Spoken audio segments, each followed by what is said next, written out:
चाहे युद्ध का मैदान हो या राजनीति की बिसात, बने रहिए हमारे साथ। अगले 1 घंटे में हम आपको दिखाएंगे देश और दुनिया की हर बड़ी ब्रेकिंग न्यूज।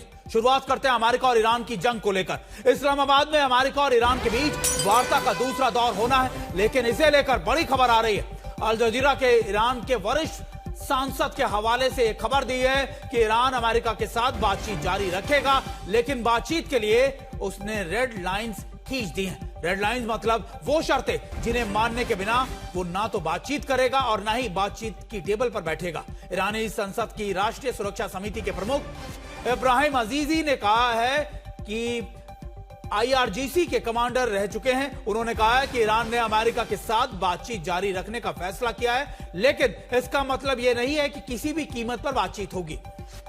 दूसरे पक्ष के हर रुख को स्वीकार किया जाएगा। उन्होंने कहा है कि ईरान के कुछ रेड लाइंस तय की गई है और उनका पालन होना जरूरी है। जब उनसे पूछा गया कि क्या ईरान इस्लामाबाद में वार्ता के लिए टीम भेजेगा, तो अजीजी ने कहा कि यह इस बात पर निर्भर करेगा कि तेहरान को सकारात्मक संकेत मिलते हैं या फिर नहीं। इससे पहले खबर यह आई थी कि ईरान ने अपना दल इस्लामाबाद भेजने से इंकार कर दिया है। और इस बड़ी खबर पर हमारे साथ हमारे सहयोगी आशुतोष मिश्रा भी जुड़ गए। आशुतोष मिश्रा का रुख करते हैं। आशुतोष, पहले तो गर्मी और उसके बाद नरमी, क्या ईरान सच में बातचीत की टेबल पर बैठना भी चाहता है? क्योंकि संकेत स्ट्रेट ऑफ हॉर्मुज से जो मिल रहे हैं वो तो ऐसे ही दिखा रहे हैं कि देखिए दोनों ही तरफ से बातचीत की कोई गुंजाइश बचती नहीं है।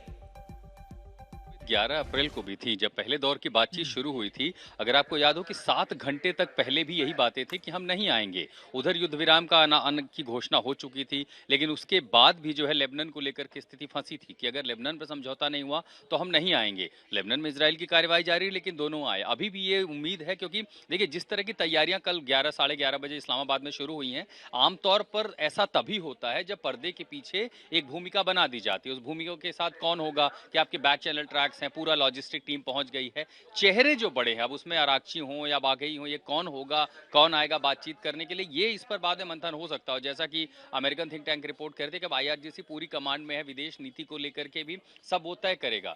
दबाव की रण ये होता है कि ऑप्टिक्स वॉर खेलना है कि हम पीछे तो नहीं हट रहे हैं। अपने देश को भी तो ईरान को जवाब देना है कि हम हारे नहीं, हम पीछे नहीं। उनकी देश की जनता को भी ये पता चल रहा है और दुनिया के सामने भी कि जो वास्तविकता है हॉर्मुज की वो ये कि ईरान का उस पर नियंत्रण है। उन्हें यही संदेश देना है, इसे लोग पीछे हटता नहीं दिखाई देंगे। तो दो चीजें हो रही हैं, एक तो दुनिया को दिखाने की कोशिश कर रहे हैं कि हमारा कंट्रोल है, हम तय करेंगे हमें आना है कि नहीं। दूसरी तरफ जो पर्दे के पीछे की बातचीत है, जो उसके एक कैरेक्टर XYZ हैं, वो अमेरिका के XYZ के साथ वो बातचीत कर रहे हैं ट्राइलैटरल डायलॉग में। इसीलिए मीडिएशन पाकिस्तान कर रहा है। और चूंकि अमेरिका की ओर से औपचारिक रूप से ये तभी कहा जाता है कि हम जा रहे हैं जब उन्हें पता है कि टॉक्स होने वाले, बातचीत होगी। बातचीत में ये जरूर है कि जो रेड लाइन खींची है ईरान ने, वो उस पर अड़ा रहे। थोड़ी थोड़ी बर्फ पिघलेगी। वो कैसे कि आप $100 बिलियन के जो एसेट्स है उसको आप डी फ्रीज कर दीजिए। लेकिन आशुतोष, बड़ी बात तो यह है कि लगातार बड़ी बात, आशुतोष आप बने रहिए।